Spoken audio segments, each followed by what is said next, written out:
forgot how to do this. I think you just got to click some stuff. I'm waiting for. There we go. Here we go. Here we go. Here we go. One more time. Everybody's feeling fine. Here we go. Yes, yes, yes. Here we go. I'm singing an NSYNC song. This is supposed to be a black ass morning show. You got an afro shirt on. I do have an afro show talking about some NSYNC has got the flow. Go ahead. Oh, the hypocrisy. Sweetheart. Sweetheart. What's up? Let's hit the intro, man. Let's get it started, man. Let's get it popping. Let's go. Let's go. What? Uh-oh. You got to, I got you for right now. Okay. You got to scoot it over to this scene. Anyway, don't worry about it.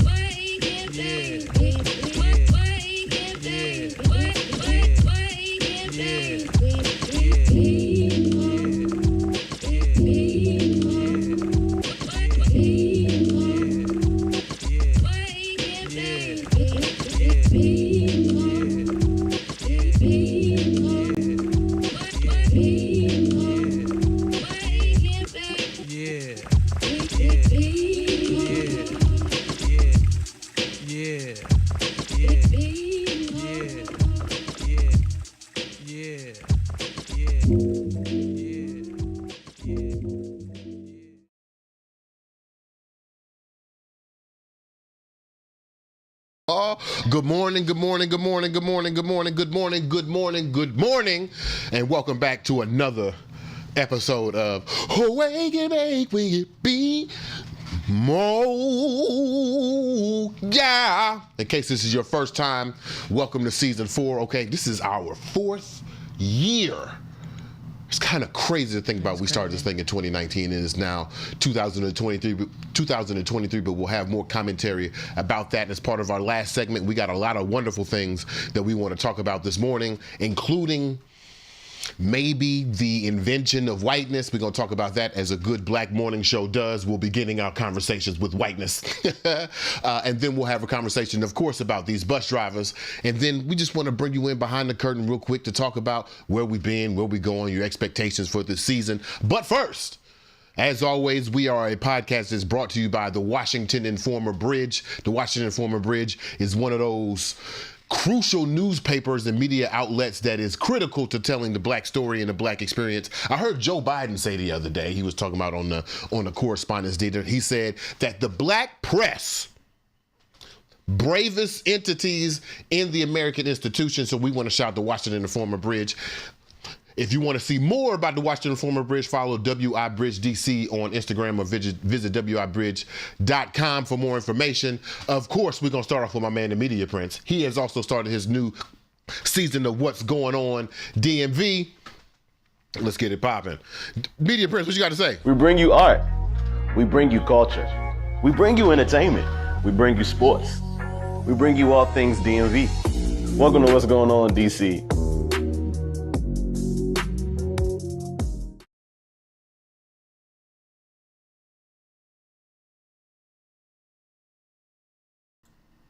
Appreciate that, Media Prince, and we also appreciate the patience of the good people as we try to. Come on now. We're trying to get rewarmed back up on the OBS situation, but that's all right though. We know the tactic. You don't have to be perfect to be respected. Thank y'all for coming back to another episode of Wake and Bake with BeMo. Actually, I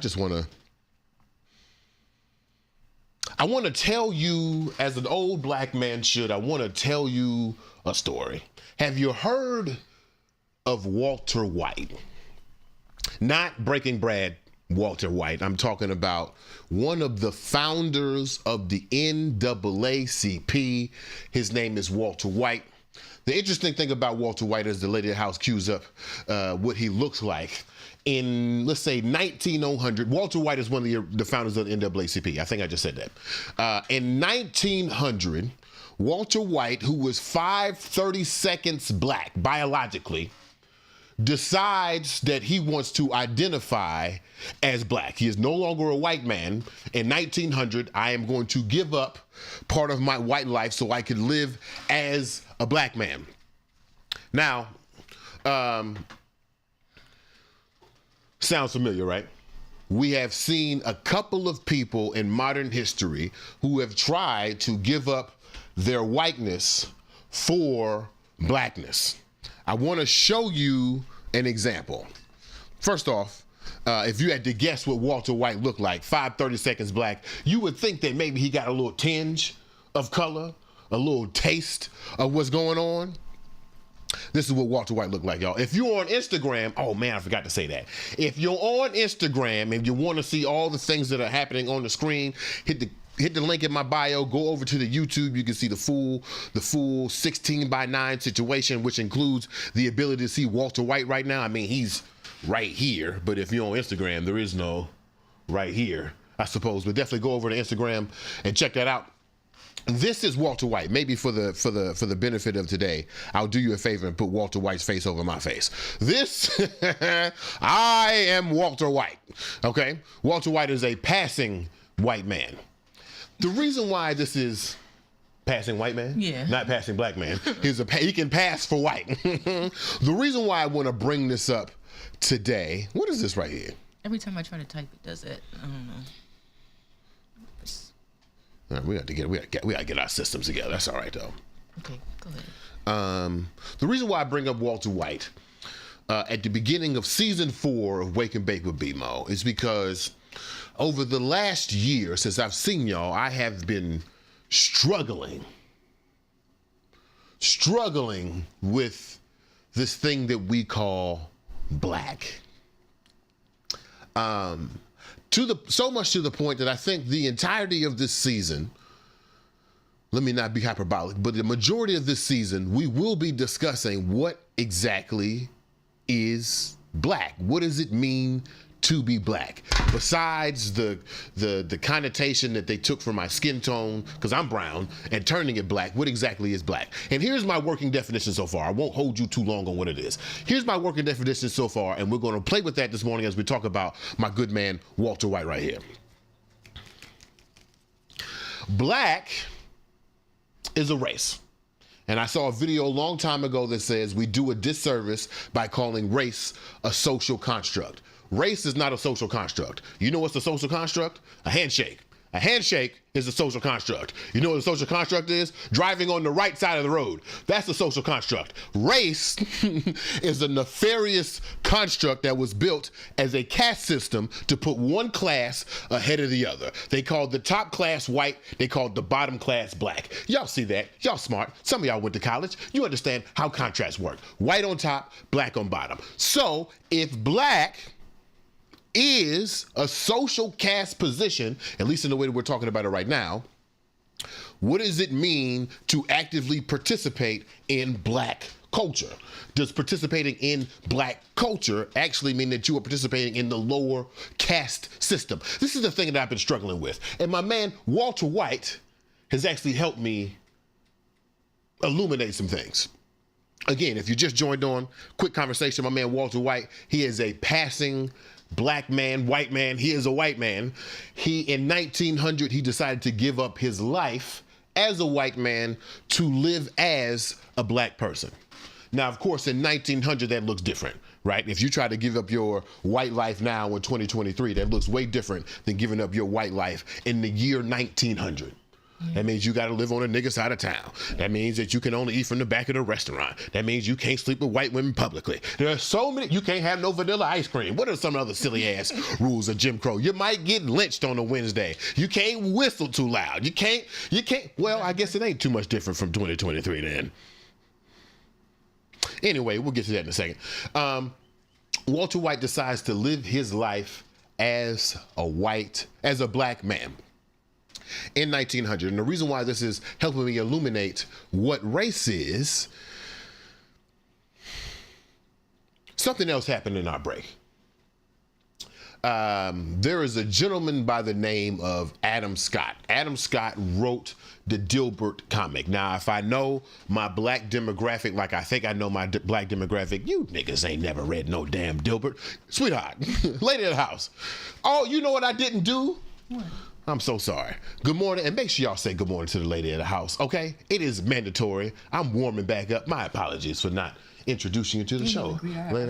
I didn't do nothing. I'm just rusty over here. I got Micah on the line. I got Claudia on the line. You seen Iz was on the line? Yeah, take over these comments, man. You know I'm not good at this. You seen Lafayette? Yeah. Who on here now?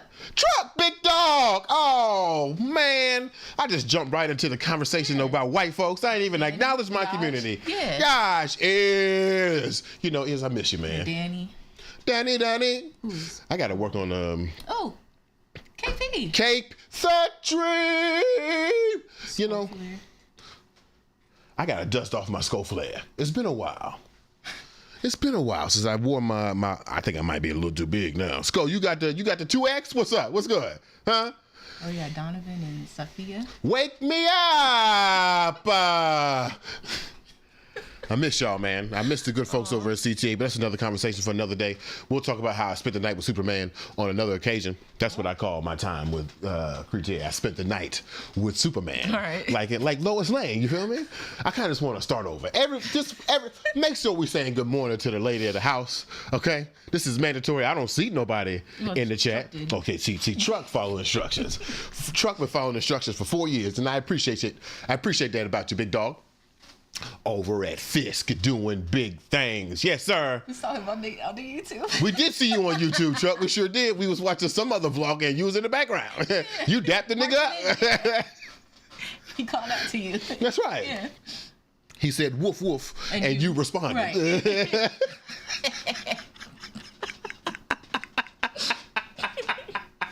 To those of you who just joined and wondering why I got this white man on my screen right now, even if you're on Instagram, you can't see that at all. But if you're on YouTube, come on over to YouTube, you can see the whole screen. There's a white man on my screen right now. This white man decided to give up and sacrifice his white life so he could live as a black man in 1900. And I have been using this man, Walter White, as an example of how race doesn't exist. And I know that the automatic thought process when I say that race doesn't exist, that there's a white person existing as a black person, I hope that you think of, the first person you should think of is our good girl, Rachel Dolezal. Let's play what Rachel Dolezal got to say. Because I have turned to leaf on Rachel Dolezal. Rachel, what you got to say? There were some people that felt that you never identified yourself as white. So like when you went to Howard University, some people felt like they never knew you were white, you were black. And so they felt like maybe the scholarship or when you got admitted to Howard, that took an opportunity from a black woman. So that's why a lot of people, it's like you can identify, you're beautiful, but we're trying to understand why in some instances you never told people that you were white. Yeah. I mean, are you ashamed of being white? Well, like Dick Gregory says, white isn't a race, it's a state of mind. Okay, Nothing but you know, but no, let me tell you something. I'm black. I can't be you. I can't reverse myself. Right. Let me tell you, Rachel, if the police stop me, you could throw that off and show that little nice fine hair up under, and you might get away. I may not even make it in the jail. Well, so it's a difference. Okay. It's a big difference. Well, Rachel, following that, I have a question. Right. What does being black mean to you? And why? Why do you want to be black? Well, I think that, sometimes how we feel is more powerful than how we're born. Okay. And blackness can be defined as philosophical, cultural, biological, a lot of different things, a lot of different people. And I think you do have to kind of walk the walk if that's who you are. Okay. So you feel that you walk the walk of a black woman? Absolutely. Okay. So, go ahead, get your line. No, I just want to say, could you expand on that? Well, I mean, I think, walking the walk in terms of philosophical and cultural, like what I was talking about as far as the broader definition, the Pan-African definition of blackness, I think you're talking about then changing it to a black woman. Is there a singular experience? Is there one experience? Absolutely. There are opportunities that I might not get that you can have only because of the color of my skin, not because I'm a smart, beautiful, amazing mother, wife, and entrepreneur. even as successful as I am now, there are lots of doors that I can't walk into that you can definitely walk into. So I just really want to know, like, have you ever experienced anything like that? The police mark black on my traffic tickets. Wait, they what? They what? No, I want to hear that because I'm interested. You know, you get the B, the W, or the U. You know, the W is for white, the U is for unidentifiable, Yeah. the B is for black. So it's all based on, the police don't, when they pull you over, they don't say, are you black, are you white? You know, they identify you. Now, okay, you have compared your journey to Caitlyn Jenner's. Sweetheart. I want to know, lady of the house, I want to know your real raw reaction. We're supposed to set up a camera for you today, but we're still working on the tech. I would love to have the people have seen your face just now when you was watching Rachel Dolezal explain herself as a black woman. But I want to know your real raw reaction to this. Well, do we identify her the way she wants to be identified to this maybe black woman? I just feel like her talking points, you know, they sound good in theory, but the way she was describing blackness, it kind of felt like it's a costume to her. Like, she can take off her blackness at any point in time if she so chooses. So, you know, that's how I feel.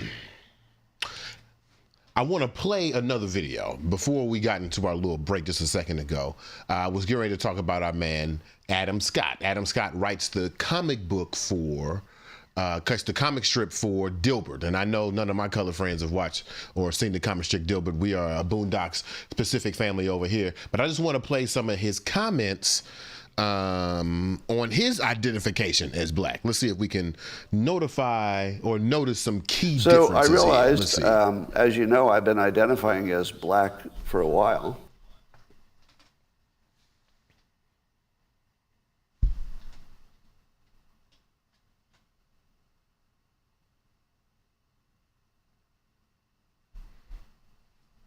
Yeah, switch them. Hardest thing and the biggest benefit. So I'd like to focus a lot of my life resources in helping black Americans. So much so that I started identifying as black to just be on the team I was helping.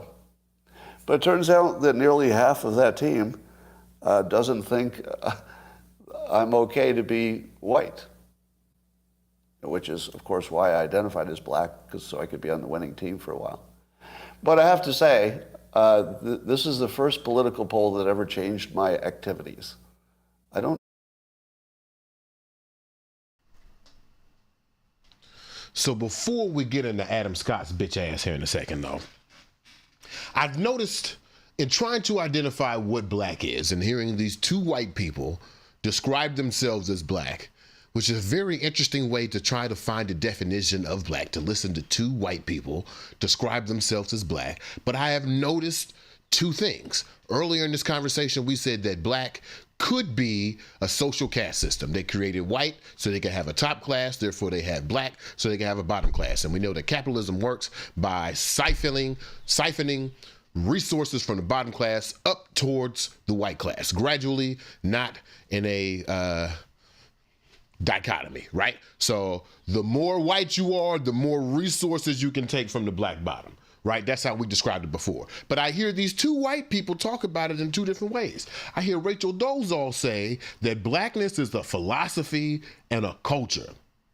I hear Adam Scott say that blackness is a team that you can win on, because minorities in this moment, in this post George Floyd moment, minorities seem to be on the rise.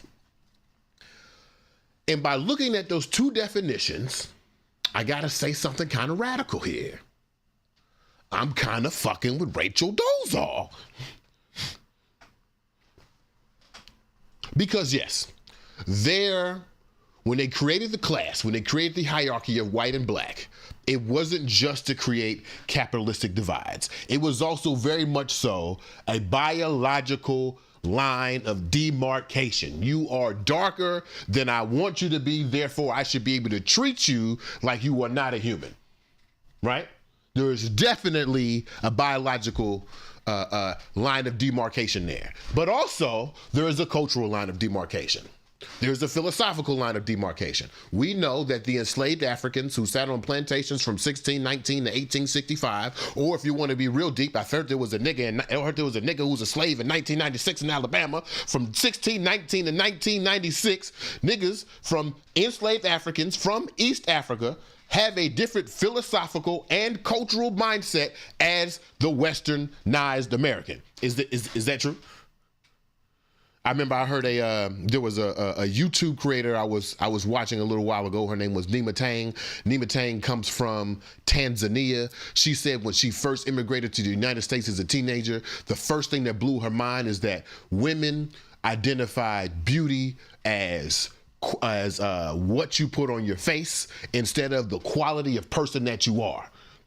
Direct contrast from an East African philosophy to a westernized philosophy. So if we could recognize that the enslaved Africans who sat on plantations from 1619 to 1996 had a different philosophy, if they spoke different languages, practiced different religions, then we could say they had a different culture. So then we could also say that the line of demarcation between white and black is not only biological, it is also cultural and philosophical. So when I think about my man Walter White, who gave up his white life in 1900 to live as a black person while accepting the philosophies and cultures of black people, is it fair to say that he's white? Is it fair to say that a man who gave up money, power, respect, social positioning in an American caste system that rewards you for those things, is it fair to say to this man who has disbanded his whiteness to continue to call him white? Copy paste Rachel Dolezal. Is it fair for a woman who understands the nuance of at least Dick Gregory in that blackness is a culture and a philosophy, including a biological demarcation, is it fair to still label her as white? But didn't you say earlier that there's a difference between Walter White in the early 1900s versus today? Yes. Thank you for bringing that up. In 1900s, the physical ramifications for identifying as black were, of course, more dangerous. Yeah. They passed the Niagara movement was in 1905. That means 5 years after Walter White decided to live as a black man. They started to push legislation to prevent public lynching. That means for the first 5 years of his black life, Walter White could have been lynched. Now, does Rachel Dolezal get that same type of respect? I don't know. But also, Walter White wasn't quoting Dick Gregory. Now, Dick Gregory wasn't alive yet, but still, the racial philosophy wasn't as developed as it is now. Okay. Also, Adam Scott, I believe, is doing the wrong thing of trying to abandon his whiteness. There is a tinge of sarcasm and ridicule and acceptance of the social hierarchy when I hear Adam Scott talk about he identified as black so that he could be part of the winning team. And it's very opportunistic. It is opportunistic. Mm-hmm.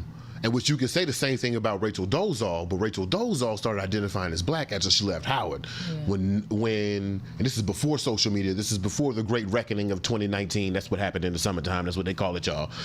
This is before that happened, so the benefit of being on that winning team is not as perceivable, I'll say that. And to hear her talk about the demarcations between white and black. But my man Adam Scott got it twisted. I want to play the second half of the clip because that's not okay. That's not the end of it. This clip continues, this rant continues with Adam Scott because it's beyond he abandoned identifying as black. Now he thinks black is a hate group. Let's see what you got to say, Adam Scott. So if nearly half of all blacks are not okay with white people, according to this poll, not according to me, according to this poll, that's a hate group. That's a hate group. And I don't want to have anything to do with them. And I would say, based on the current way things are going, the best advice I would give to white people is to get the hell away from black people. Just get the fuck away. Wherever you have to go, just get away. because there's no fixing this. This can't be fixed. Right? This can't be fixed. You just have to escape. So that's what I did. I went to a neighborhood where, I have a very low black population, because unfortunately there's a high correlation between the density. And this is according to Don Lemon, by the way. So here I'm just quoting Don Lemon when he notes that when he lived in a mostly black neighborhood, there were a bunch of problems that he didn't see in white neighborhoods. So even Don Lemon sees a big difference in your own quality of living based on where you live and who's there. So I think it makes no sense whatsoever as a white citizen of America to try to help black citizens anymore. It doesn't make sense. So, my man, Adam Scott, who a minute ago we said identified himself as black, has abandoned his identification because he read a poll on a conservative website. The poll was asking a response to the phrase, "It's okay to be white." Okay? "It's okay to be white" was the target of the poll. Let's read the results for some of these polls, because I'm not making this shit up, y'all. My man read a poll on a conservative site that said, "It's okay to be white." The response to that poll essentially states that 47% of black people don't think the statement, "It's okay to be white," is okay. They believe that to be a racist statement. If you're on YouTube right now, you can read the sources. We're scrolling through it right now. 47% of black people who responded to this poll believe that the statement, "It's okay to be white," is dangerous. Right? That same sentiment is backed up by, what's the name of the organization again? That same sentiment is backed up by the Anti-Defamation League. They also see the statement, "It's okay to be white," as hate speech. Right. Why? This is what I've been trying to tell y'all all morning. Why do they see it as hate speech? Because whiteness, to accept being white, to be okay with being white, is to be okay with this social hierarchy that has been created. It's to be okay with social caste. It is okay that there is one class who is siphoning resources off of the black class. That's what it means that it's okay to be white. And our former black brother, Adam Scott, saw this one poll, did not understand the nuance of the philosophies and cultures that is blackness, that would be able to see whiteness, and it's okay as white, as hate speech, completely abandon the race. Walter White, this man right here, where'd he go? Where you at, Granddaddy Walter White? This man right here, Walter White, had two intellectual children. He had Rachel Dolezal and he had Adam Scott.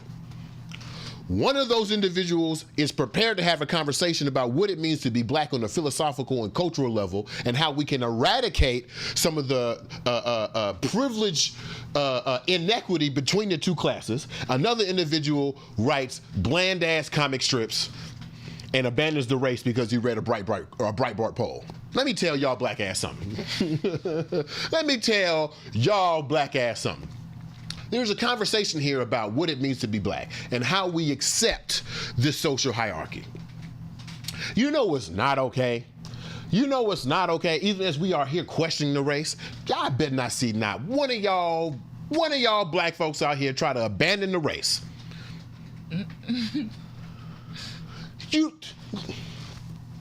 There might be an episode one day I come up where I say I may not be black no more, I'm an African lost in time. But that is still, in spirit, a connection to the lost culture and the lost philosophy and the biological demarcation of who I am. I've said it before, I don't know what black is. I don't know this umbrella term that society has created to try to put us all into one bucket. But what I do know is there is a lineage of people who look like me that I'm responsible for. Mm-hmm. And that responsibility is a result of that demarcation, not a perpetuation of that demarcation. I think that's all I got to say about that. White man out here talking about he black. You better get your Walter White on. See, if Adam Scott really wanted to be black and he read that poll, and he read a poll that said 47% of black folks are not okay with the statement it's okay to be white, as a culture and a philosophy, as a black man, you're supposed to step back and be like, wait a minute. Why is it not okay to be white? Let me further investigate the situation. Right. But some of y'all Americans out here, not black folks, some of y'all Americans out here just hear that surface statement, it's not okay to be white, and you'll make the same statement. You'll make the same assumption. Why we can't fuck with white folks? Why I can't fuck with the white girls? Why I can't fuck with capitalism? I wanna be successful in this racial caste. The success of the racial caste is the destruction of the racial caste, not improvement upon the racial caste. We got any comments? Again, we want to thank y'all for coming back to another episode of Away You Make We Be Mo. We're going to read these comments in a second, but while we got a quick comment break, we do have a new subscription service, so if you are interested in, donating to the program or even trying to learn more about what's going on here, we abandoned our Patreon to go to a more writing-centric platform, so you can go to BeMoBrown.substack.com. You can read some free articles. You can pay for some of the paid articles there. The Later House might drop a few spiritual collections there. I might write a few things there. There'll definitely be some recaps every week about the new blueprints that we'll be discussing here on the show every week. So go to BeMoBrown.substack.com if you want to subscribe to the newsletter, free or $5 a month. I say put $5 on it. That's what I say. Put $5 on it. Forget that you ever did it. Send me a cup of coffee. Who knows where that $5 can go? But let's get to some of these comments as we discuss the whiteness. We ain't got no comments about whiteness? Claudia says... Claude! Go ahead. She's read Dilbert, but never with a critical eye. Sophia says she's going over to YouTube. She wants to see. And then we got Sko saying, you hear, I want to win for a minute. That's right. Yeah. That's right. Who we got on the line, though? Who we got? Whose name can I sing? Is that the problem child? I see the problem child. I'm trying to do the problem child voice. She got the real radio voice from the hers and the theirs. So we got Natalie on the line. What's up, Nat? Huh? We back, baby. Dual citizen Nat. Wait, am I putting your business in the street? Nat is in the monarchy in her new home country. Is it Cameroon? Don't let me get it wrong. Don't let me get it wrong. Who we got? Chris Cardian. Victoria. You got Kayla. Kayla. Is this Camille? Oh, Camille. It is Camille. From back in the day. Lennox Rose. I think I know you, Lennox Rose. I think you just joined on the team a second ago. But all right, y'all, we're going to take a quick rolling break. We'll be right back with more Wake It Make We Be Mo. During our break, I'm going to play a video by my good man, Nomad. Make sure y'all go check him out. Nomad the Creative on Instagram, or Nomad. I forgot the boy damn Instagram. But the boy name is Nomad. Go check him out. He's got a new single called The Antisocial Social Club. Recorded a video, and I keep telling you this, sweetheart. When they write the book on the Chocolate City Renaissance happening in DC, they're going to have to put a big ass, fat ass silver plaque outside the small wooden box, because only the small wooden box has been able to house Nomad the Native. Thank you, Chris. Appreciate it. The small wooden box has been able to house some of the greatest, most beautiful, creative people in DC in this Renaissance I call the Chocolate City Renaissance. So we're going to watch this video, we're going to smoke this blunt, and we'll be right back with more Awake and Make We Be Mo. Yeah. Hello? Yo, what's going on with you, brother? I got a party tonight for us to go to. Come ride with me. Nah, I'm gonna just kick it in the crib tonight. Nigga, you always do this shit, yo. Come ride with me to this party. You always ask the same question, but the answer don't change, so I'm gonna just catch you next time. We good, bro. Check it. Either you come with me to this party, I'm gonna bring the party to you. Good luck, nigga. My door is locked. Oh, this motherfucker done hung up on me.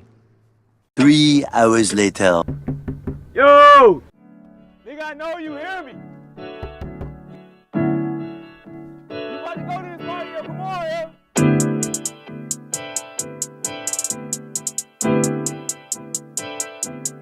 I'ma join the antisocial social club. Hit my phone, you know what's up. Tricky letting everybody know the shit. I be out the mix with the shit, so I don't need that. Hit me with the split for the lick and the recap. I'ma join the antisocial social club. Hit my phone, you know what's up. Tricky letting everybody know the shit. I be out the mix with the shit, so I don't need that. Hit me with the split, the lick, the recap. I don't know, dog. Sometimes I'm a menace, call me O-Dog. Mama ain't raised no show off, but I got the skill, might as well get the flow off. Stun a little bit, brush them all off. They don't really love me, they just like the idea. That's a oh nah, oh nah. Certain social circles seem so false, I go off. Friend of me sucking your energy, enemies trying to get rid of me. People prefer the proximity, I get it, but won't let them limit me. Feel free to keep it private. Nosy niggas wildin', riding through the city like Batman and D&D, my Robin. Quiet, phone always on, but the ring will be on silent. I've been trying to stay about the way. I trade my locks for waves. This the kind of vibe you couldn't confiscate. Straight from the source, never concentrate. Take care of my chickens, can't nobody take them off my plate. I should infiltrate the antisocial social club. Hit my phone, you know what's up. Tricky letting everybody know the shit. I be out the mix with the shit, so I don't need that. Hit me with the split for the lick and the recap. I'ma join the antisocial social club. Hit my phone, you know what's up. Tricky letting everybody know the shit. I be out the mix with the shit, so I don't need that. Hit me with the spliff, the lick, the recap. Hey, nigga, tryna go out tonight? Nah, I'm hitting. Y'all be too hot, I be chillin'. You be here for brunch. Right dinner, they call you a villain. Why is that? These niggas fickle pickles, and they be biting like tender fiddles. Might be exciting up in the middle with my niggas when liquor get in the system. But I'm Dutch at your function, I had to split it. Get in this feeling like shit is different, like my routine. I do not act, I don't do scenes. I'm on a roll like a loose leaf. Single me out like a Lucy. I throw up the dudes profusely. Excuse me, this was cool, peace. Hey Mo, I ain't even gonna hold you, that shit was hitting. I know, man. On some like difference of opinion shit, like you came with that one, yo. I ain't be safe, fool. Alright, I'll fuck with you. Peace.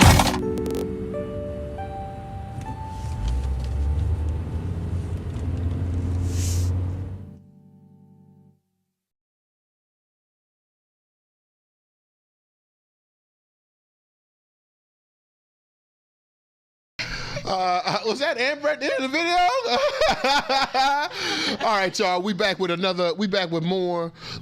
We can be more. Yeah. We want to thank Nomad for that wonderful video. It is so. We were talking about the video. It's so amazing. I think we have witnessed now four music videos happen in the small wooden box. Starting off with Micah at Know What. Then we had Yaja's Technicolor. Chiquete's Girlfriend Tonight, and now Nomad's Antisocial Social Club. 4 different videos. And honestly, if I didn't tell you they was in the same place, you would have to identify that back portrait and that couch to look at them all the same way. Because they all look like 4 separate different videos. Great job, Nomad. And the quality of that joint was beautiful. It was wild. Don't take no blunt out my mouth. I remember one time, me and Malik was, I think we was at IHOP. It had to be like after a game or after some frat shit or whatever. And he was taking a long time to eat his bacon. And so I looked at him, I was like, let me get that piece of bacon. And I just took it off his plate before he even said anything back. He said, BeMo, called me Bryant Brown actually. This is back then. He said, Bryant, if you ever take bacon off my plate again, we're going to fight. We're going to fight. And I appreciate my mans for that communication. So we want to thank Nomad for that wonderful presentation of the Antisocial Social Club. Make sure you go follow him on all social media platforms, Nomad the Native. Make sure y'all go watch that video on social media right now. I think it has like 234 plays. By the time we finish with this show, it should about have 500 plays. And by the time we finish with the season, maybe we can get to 10,000 plays. All right? We got another musical surprise at the end of the show for you, so stay tuned. But we're going to get back with more of the topics from Wake and Bake with BeMo Oh, you should say something about people who want their videos. Oh, thank you, sweetheart. Appreciate that. To see the lady in the house, just always hold you down. If you are an artist and you are interested in having your video played during the interlude, just hit me up. I mean, the prices are very small, maybe even nothing, depending if you talk to me nice. I mean, my love languages are acts of service and words of affirmation and kindness. So if you just hit me with a compliment, I might just put the shit in the middle of the show anyway. But don't come over here. I done got personal. If you want your content to play at the middle of our show, I know you see the number right now. It's like 6 people on Instagram, probably like 6 people on YouTube. But either way, that's 12 more people that you weren't having watching your music video before. I know we're not the most popular people, but one day we might be. If you want to be on the interlude, just hit me up. Go to BeMoAuthentic.com to figure it out, or just DM me here right on YouTube, on Instagram, on Twitter, wherever you might find me. Let's get it done. This is my man Nomad. If your shit is good, let's get it popping. Yeah? Yeah. Today's blunt, we don't have necessarily sponsor, but we are here with Reefers Chiefers. We have, I think this is Mocha Mochi. We're not going to do a full Ganjalier situation so we can continue with the show. We'll have another conversation later about... Crazy, the torch. What happened? It looks crazy? Yeah, I got the torch. I might have to release my own set of lighters. The BeMo torch to keep it flamed. It's like my face is hot. This thing dangerous though. Anyway. Right. Let's smoke this weed, man.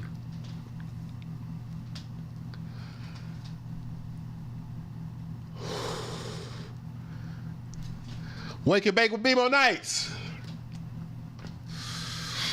So, there are a lot of conversations that intrigued me to come back to this platform, but there is one conversation that I thought was taking the black world by storm. But when I look at the views and the impressions, it's just doing okay. When I talk to some of my friends in the community, they say they've been too fatigued by the conversation to see any benefit of having the conversation at all.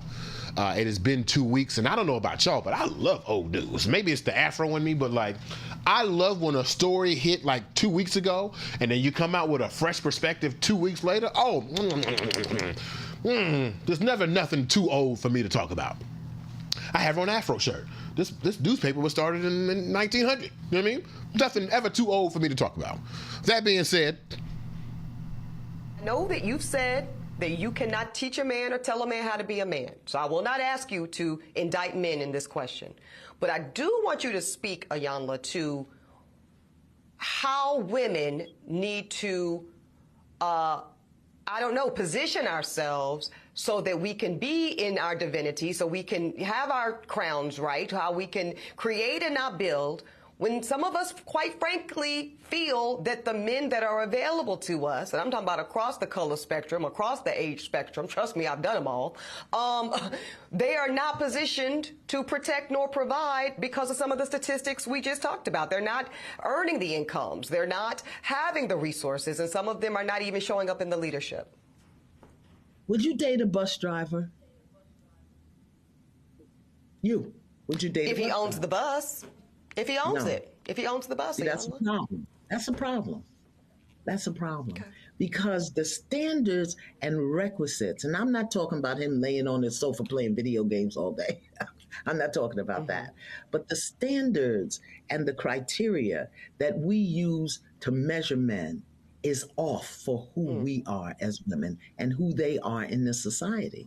I would date a bus driver if he loved driving the bus, if he was a man of integrity, if he was good to his mama, if he treated me well, I would date a bus.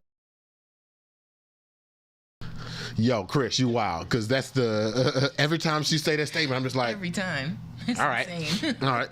I want to have this conversation, sweetheart.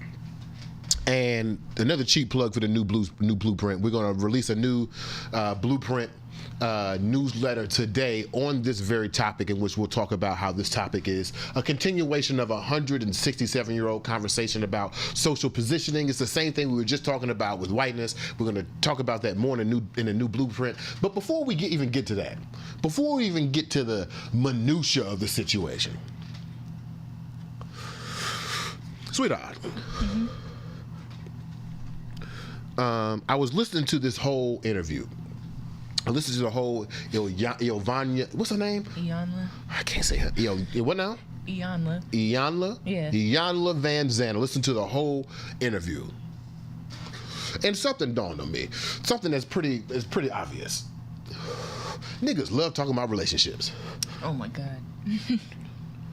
Niggas love talking about relationships. And part of me, when I hear this bus driver conversation, would you date a bus driver? What are your standards for dating? My first thought, I don't know about y'all, but my first thought when I hear these conversations is like, we got to talk about dating standards again? Right. But I had a bit of revelation. If we're supposed to, when I learned in youth development that you're supposed to meet your subjects in context, which means you're supposed to try to understand the lessons and the values from their world to help you connect back to that subject. And I use the lessons of youth development all the time. If niggas want to talk about relationships all the damn time, what does that mean? It don't mean, I refuse to accept that talking about relationship standards, and relationship politics means that we're having a lesser conversation. I refuse to accept that. So then what are we doing? You know what I think? You know what I think? I think black folks are in the midst of a serious shift. Absolutely. If you believe in the dichotomy, if you believe in a binary between men and women, if you believe that there are power within relationships, which is a different conversation, not necessarily a personal belief of mine, but if you believe in, and there's a lot of people who believe that situation, the power dynamic between black men and black women is shifting. And that shift in that relationship is causing turbulence within our internal relationships. And to dismiss that conversation, to dismiss that turbulence as an inferior conversation, I fear that might be antithetical to liberation. Hear me out. Why are relationship politics so important in the black community? Could it be that the traditional black family, at least as it's defined by the American society, father, mother in house, kid, picket fence, systems of commerce, could it be that that system of relationship between black men and black women is broken? Mm-hmm. What? I don't know. Could it? Okay. Did the live just end? No. Okay. Could it be, technology situation. Could it be that the relationships that are happening between black men and black women is broken? And the constant conversation about these very nuanced and minutiae situations about who you would date, your standards of dating, why you would date them, who get to plate first, who making plates, who making money, would you date a broke boy? That those conversation points are actually critical to the rebuilding of the foundation of the black family. And that by dismissing them, we're actually dismissing the active conversations we need to develop better systems. Okay. We can't get to new blueprints if we don't have discussions about the old blueprints. You don't just create you just don't make new blueprints. You don't just say, you know what? You have to study the old joints first. Why? Why study the old joints first? Because you might just build the old building again. You might build an old blueprint again, calling yourself new. Okay, but. Mm-hmm. Oh, give me a big but. I feel like the same conversations are constantly regurgitated, and at the end of the day, nothing is really ever done. Like, you know, people have their opinions on relationships or, you know, whose role it is to do what, but, you know, there's never any compromise. There's never any meeting halfway. Yeah. Or new blueprints. Like, there's no restructuring of the way our relationships operate. I mean, I agree with you, sweetheart. We keep looking at each other dead in the face. I agree with you, sweetheart, but that's why we're here. I mean, that's why we came back to the show, right? So we can invigorate those conversations. Maybe we could put a new spin on the conversation so that we could come up with some results. We are a solution-based podcast. Yeah. I will say, in watching that clip, though, what I was going to say about Iyanla was when she was describing feminine and masculine energy. And I know some of y'all brains just clicked off, oh my God, you're on your spiritual shit. Okay, if the words bother you, don't worry about you. If you were she was talking about femininity and masculinity. And in the conversation, she said something I never heard before. I had never heard anybody describe intelligence as a negative. I never heard someone say that being too logical is a problem. Now, I agree, because I have often said in my lifetime as an entrepreneur that if you're making decisions purely on logic, you're a fucking psychopath. What's wrong with you? People have emotions. What? What's wrong with you? If you are making purely logical decisions, you're doing something wrong. Nobody ever told you that, fellas on the line? If you're making purely logical decisions, you're doing something wrong. Reevaluate your decisions and use empathy, because your heart is the more powerful muscle over your brain. But anyway, when we're talking about masculinity and femininity, they say that masculinity lives in the head and femininity lives in the heart. Therefore, if someone came to you with a problem, something they wanted to discuss, an issue that arose in your community or an issue they had with you, to respond in purely either or is misguided. There must be a balance. If somebody came to you and said, I'm getting evicted tomorrow, can you help me? And you only gave them logical solutions, you've misstepped. If somebody came to you and said, I'm getting evicted tomorrow, and you only gave them empathetic solution, you have misstepped. So there is a balance between the two. Yeah. I don't know if that balance between empathy and logic would ever happen in a conversation outside of relationship politics. Think so? Name another situation, another popular conversation in which the center of the conversation is logic versus empathy. The closest one I can think of is Martin Luther King in the 60s doing all those empathetic moves to try to change the hearts of Americans. But then he realized about 30 days before he died, that shit ain't working.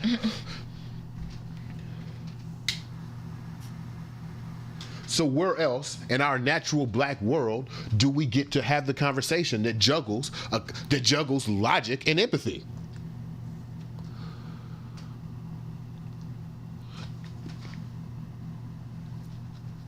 Never heard it discussed that way. So I think I am now of the mindset, I want to shift my mindset. When I see these conversations, I'm seeing attempts by the black public, by black society, in the attempts to rebuild the black family, to rebuild black familiar structures. What are the new rules and the new blueprints? Now, in order to do that, we're going to have to talk about my girl Eboni, though. Because there is a problem with her statement. I believe there's a problem with her statement. And in order to really dissect what that problem is, let's listen to the second half of her statement, which is actually a double down on what she was saying in her interview with Iyanla. Man, I was talking about black ownership, but some of y'all made it about money. I'm talking about ownership, black enterprise, and entrepreneurship, because really I am talking about black liberation. And if you read my book, you'll understand why. So I'm standing 10 toes down on that position, and I don't really care if you're hurt or offended by it. And since some of y'all are already big mad, let me go ahead and make you incensed. So out of the 50,000 plus comments posted on social, I only saw a handful that even considered the possibility of a bus owner being a more aspirational position, and recognizing that I am actually speaking and pouring into the ascension of black men when I said what I said.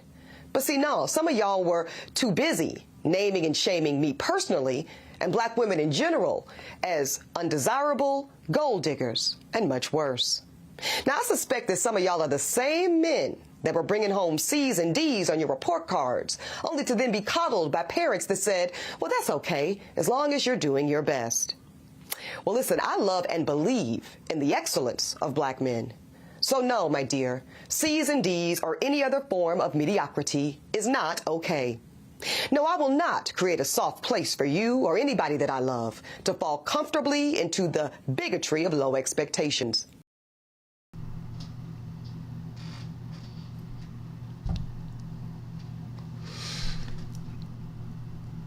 Sweetheart, what if niggas is dumb? And I don't say that as when I ask the question, what if niggas is dumb? I don't ask that as a question of like a real question. I'm asking, what if niggas have been systemically put in positions where stupidity, or at least systemic stupidity, is the only result? Right. Because we know about the school to prison pipeline. We've had several conversations on the show about the 7 factors that are systemically withholding niggas from being non-dumb. And actually, I actually have to change the stupid. I can't say dumb because dumb is ableist language. What if niggas is stupid? Let's just say what we said. Let's just say what it is. What if niggas is stupid? What if niggas is systemically stupid? Other thing, I got to be honest too. I got to be honest. I'm a hit dog. You know how they say hit dogs holler? Yeah. I'm a hit dog. When she threw out the line about C's and D's being mediocre and that not being okay, I'm a hit dog. Not because I made C's and D's, because I have studied why niggas make C's and D's, why niggas are systemically put in places to have these grades, and what these grades represent in this system. And we're going to talk about it more on the new Blueprint newsletter. It'll be more organized so you can actually read what the fuck I'm about to say. But the thing that really pisses me off about this conversation of mediocre and average, we used to say on this show that black mid matters, that you don't have to be perfect to be accepted or respected. Right. But I think we got to take it a step further, because you niggas don't understand. We have to abolish black excellence. It's time. It's time to go. It is the oldest blueprint that has been staring us in the face. I know that it looks good when we come on our Instagrams, when we're in our 4K images, when we got our nifty threads on, when we wearing our Louis and our Gucci's. Shit, let me not even go to the white Jones, but we wearing our Telfars and our public schools, and we're wearing all our black-owned brands, and we look great with our gold. I know that the trap of black excellence is beautiful, but we have to abolish black excellence, because this black excellent thing, when you put it through the wash of what Miss Williams just said about mediocre, this black excellence thing is turning into a perpetuation of that racial caste that we were just talking about. Right.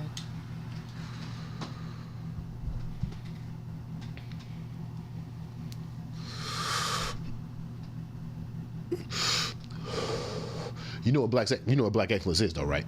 If you've done your homework, you've seen black excellence before. Before black excellence, it was respectability politics. Right. Before respectability politics, or while respectability politics, it was also called Cosby-ness. Before Cosby-ness, it was called Talented 10th. And if we look back at the writer of the Talented 10th, who also 30 days before he died, realized, hey, that shit don't work. The problem is, here's the problem. In order to investigate the problem, we got to look at it in 2 ways. And I only got a little bit of time left, so I'm going to try to go quick. To investigate the problem, we have to look at it in 2 ways. Look at it from W.E.B. Du Bois' standpoint and from Booker T. Washington's standpoint. W.E.B. Du Bois was born into freedom. Booker T. Washington was born a slave.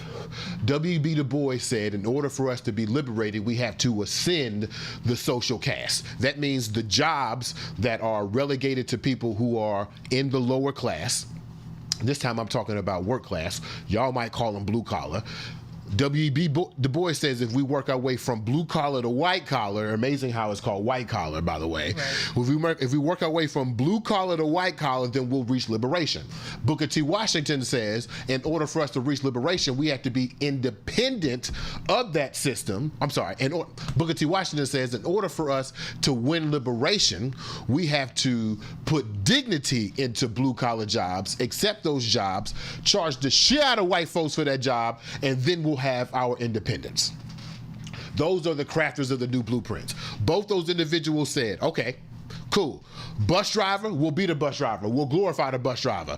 Great. We'll make our way to liberation. W.E.B. Du Bois says, don't be the bus driver, be the bus owner. Then we'll be liberated. You know what's crazy about that? Both them niggas was wrong. And I love them both. I'll quote them to the death of me. Both them niggas was wrong. Neither scaling the social caste nor creating systems that give you distance from the social caste give you liberation. How do you know? Are you liberated now?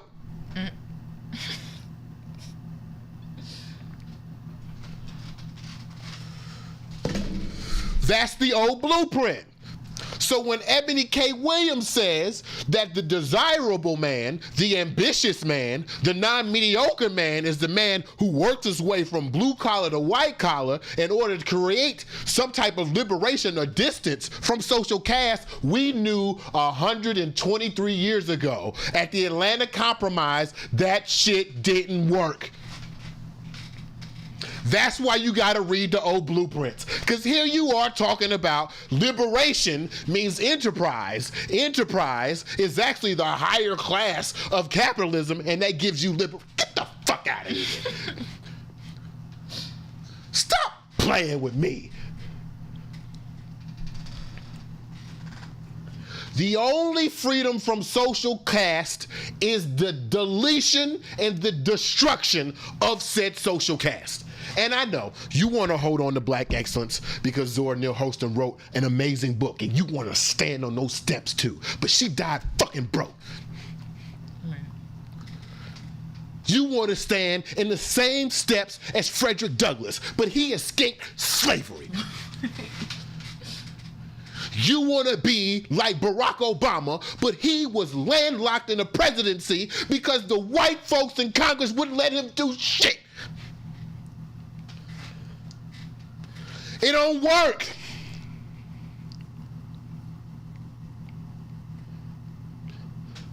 Me, personally, nigga's favorite intro, I am impressed by any nigga who survived. They are choking black women out at the front of TJ Maxx because they think they bought too much at the TJ Maxx. They killing homeless black folks on the train, choking them out, and they're giving them $1 million to fight the case. And you think a B+ will get you liberated? Man.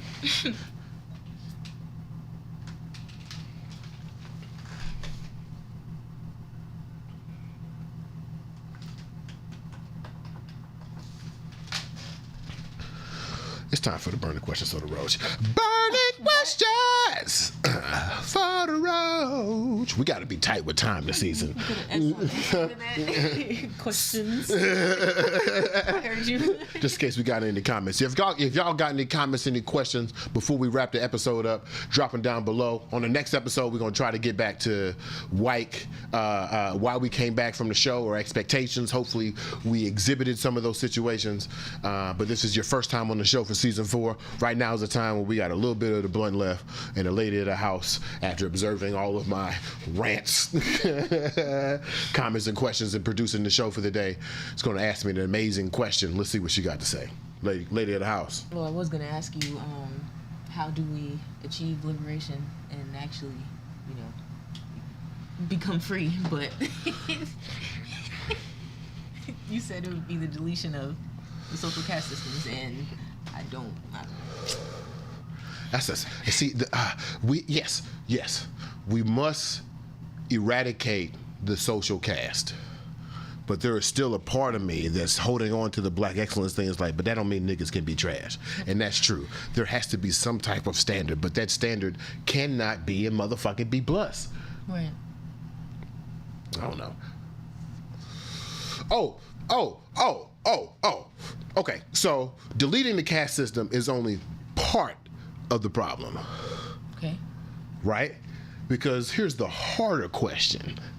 The easier point to digest is that we had empathy for the bus driver. The harder point is the Toni Morrison point. What happens when I take that excellence away from you? What happens if I take that little degree from you?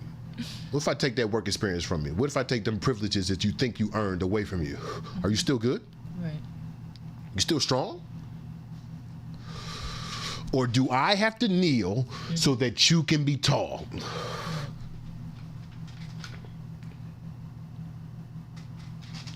After we delete the social caste system, which is easy. Today, you could decide, oh, I don't believe in blue collar no more. Oh, that's it.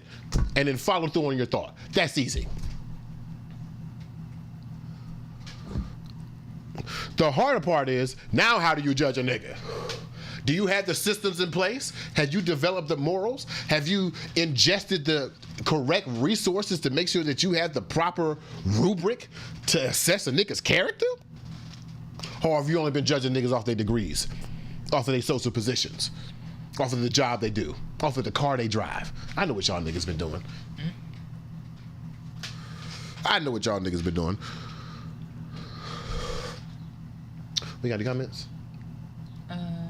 Camille says black people would have to support ourselves first, then upcharge them people.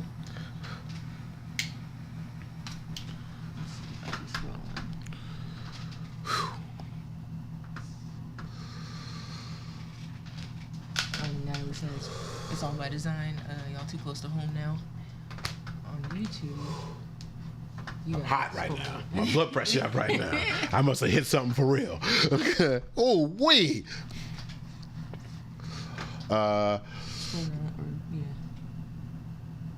Bus drivers do that shit every day. What about black perseverance and consistency? True, I agree.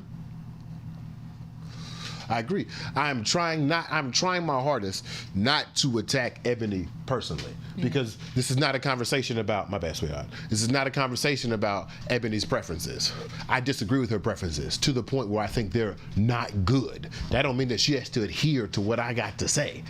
Because another you ever notice, sweetheart, you ever notice some of these niggas who be trying to like tell you how to get to liberation got so many rules to liberation? Like, you can only be liberated if you don't show your titties. Like, you can only be liberated if you code switch. You can only be liberated if you disagree with capitalism. You ever notice that? Mm-hmm. I'm not one of them niggas. Eboni K. Williams can do whatever the fuck she want to do, and I hope she finds success. I hope, because there's a nigga out there that she talked about. I just have to believe, as an Afro optimist, that everything that she described and that she wanted, there's a man out there like, I got that. I could do that. Yeah, I could do that. I make a good little money. Now, he may not be pretty. I'm saying he might be a little short. He might not treat his mama good. But he there. All right, y'all. What you got? Micah says, assess without the implicit requirement of unity. Exactly. Assess without the implicit requirement of unity. Mm-hmm. We do not have to agree for us all to move forward. Exactly. It's just not true. Hey, it's Marcus Batchelor. Marcus Batchelor. What's up, brother? Welcome to the show. We finna go off. We got a couple comments coming in. Let's see. Safia said on YouTube, well, just being a light can be black excellence. You don't need to be rich, famous, a CEO, or college educated to be excellent. I don't know. Be a good person? Exactly. Right. Having good energy can be enough. No, I agree. In that same interview with Toni Morrison, are you a good person? Right. The inherent privilege of blackness in this social caste is that we do have the moral superiority. Mm-hmm. We didn't create the system, and we are the underdog. Though that's why it's not okay it's a black power to the day you die, because because of the system, it don't mean shit. You can say black power when you want to. You're still a nigger. Don't matter. Don't matter. But it's okay to be white. I'm stepping on you now. Right. We got another comment. Youth mayor for life. What you say? The district book said, hey, not too much on the short guys. Yeah, I said, hey man, look.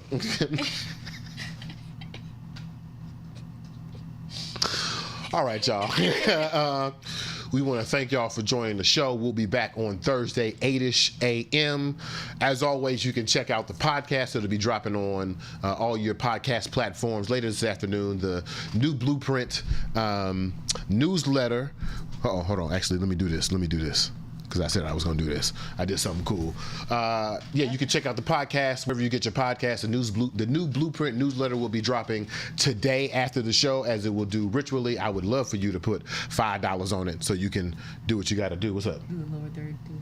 Oh, and do the lower third? Yeah, so we can add a link. Oh, yeah, and then you get the link. Yeah. So make sure you go to BeMoBrown.substack.com, put that 5 on it, or just read the things that we got there for free. It's all good. I still love you. Either way, if you got somebody that want to throw a little business on the show, we love that. You know what I mean? I love how I'm framed in this little... Yeah, right. Give us money! But yeah, definitely check that out. We'll be putting stuff up. We'll be back on Thursday. The instant replay is on YouTube if you want to hear some points. I had some good ones today. I was a little hot. I got to get my blood pressure down here in a second. But we appreciate y'all showing up. Tell a friend to tell a friend. We back. I wish we had a closing song that was so dope, but we forgot it. We sang it all day and then smoked some weed and now it's gone. That's all right. Titties and velvet. No, I'm playing. You gotta say that joint? All right, I have a better song for you. As we close out, I want you to check out a teaser for my man's new song, music video coming out, but the song is coming out. It's called ToneChe by family of the house, Mr. Micah Robinson. Make sure y'all check it out. We'll see y'all on Thursday, 8 a.m.-ish. Good morning. Baby, can we, oh baby, please, down on my knees, but I ain't begging, baby, I'm just trying to change.